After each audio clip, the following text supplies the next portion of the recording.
Marunong na ba kayo mag-install ng ating ATS? O bigyan ko kayo ng idea kung paano. So kung makikita ninyo, meron tayong unit. And ito naman yung ating ATS. 60 amperes ito mga ka-Best Buy ha. Ito namang ating generator, 4,200 watts ang max power. Ang rated power nito is 3,800. So kahit dalawang 4,200 ang magbibigay ng supply sa isang ATS, kayang-kaya ng ating ATS. So silipin muna natin kung ano meron sa loob. Meron tayong tatlong port dyan para sa utility power, sa load at sa generator. So plug and play lang ito mga ka-Best Buys, huwag kayong mag-alala dahil lahat ng mga local electricians natin, basta may experience ay kayang-kayang mag-install ng ating ATS. So simulan natin, galing sa breaker ng kontador, pasok sa utility power. And then yung load naman, papasok sa ating main breaker sa bahay. Ito yan. So ito yung sa generator, papunta dyan. Yung ATS siyempre para sa communication cable, papasok din sa ating generator. So ganito yung sequence mga ka-Best Buys. Kapag walang kuryente, dapat kusang nabubuhay yung ating generator. At kapag bumalik naman yung kuryente ng Meralco, kusa namang mamamatay yung ating generator. So ito nga pala yung ating load para makita nyo na nag-switch na yung ating power source from Meralco and generator. Ito nga pala yung ating main breaker. So 60 amperes, 20, 30, 30. So ito na. I-actual na natin yung ating generator and yung ATS. Silipin nyo kung paano siya nag-work. Yung location ng ating generator is medyo slope. Kailangan nasa pantay siya na area. Itatama muna natin ng konti para hindi mag-suffer yung ating generator dahil kapag na-sense ng oil sensor na mababa yung langis na dumadaan sa kanya, mamamatay yung ating generator. Kaya dapat nasa pantay siya na lugar. Ito yung normal functioning ng ating bahay. ATS natin makikita nyo, syempre dahil may power na yung Meralco, may ilaw yan. Yung generator, walang ilaw kasi patay naman yung generator.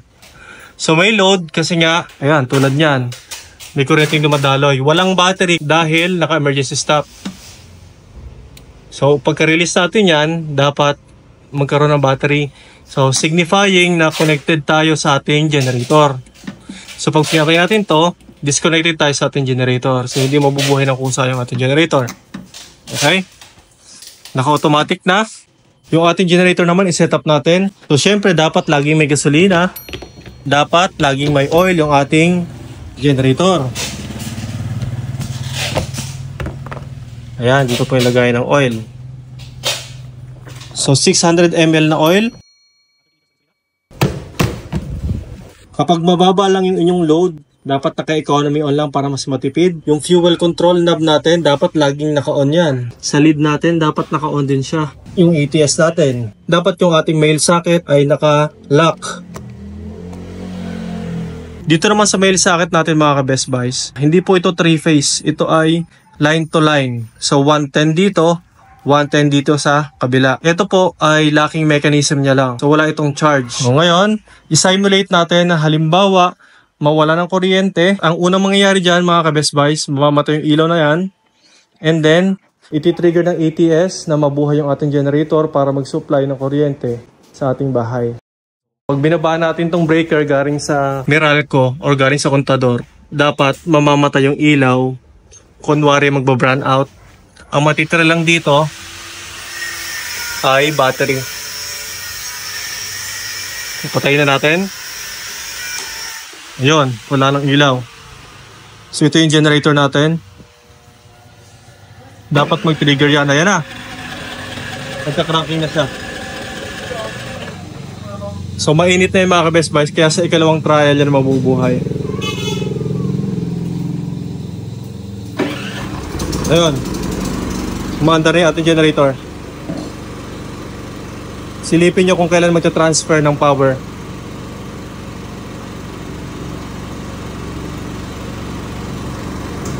Ayun. So may ilaw na ngayon sa bahay natin. Sa gabi na nasa kalagitnaan tayo ng pagtulog, ito yung mga times na napakahalaga ng ATS at ng generator na automatic para mag-supply sa atin. Napakahirap kasi in the middle of the night, magsiset up ka pa ng generator, tapos wala ka pa sa tamang wisyo. Kaya naman, napaka-convenient ng ganitong klaseng generator.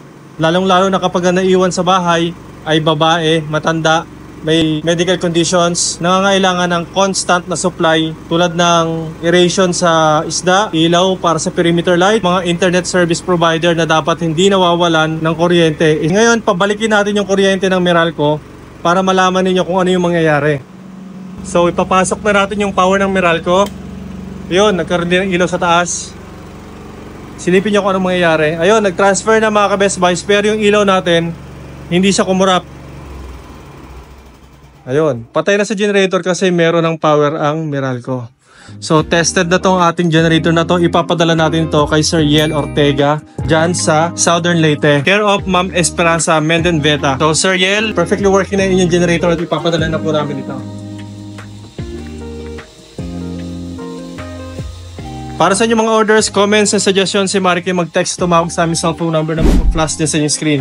Bisitahin na aming Facebook, YouTube, and TikTok for more videos. Maraming salamat mga ka-Best Buys. Mag-ingat po tayo palagi. God bless po.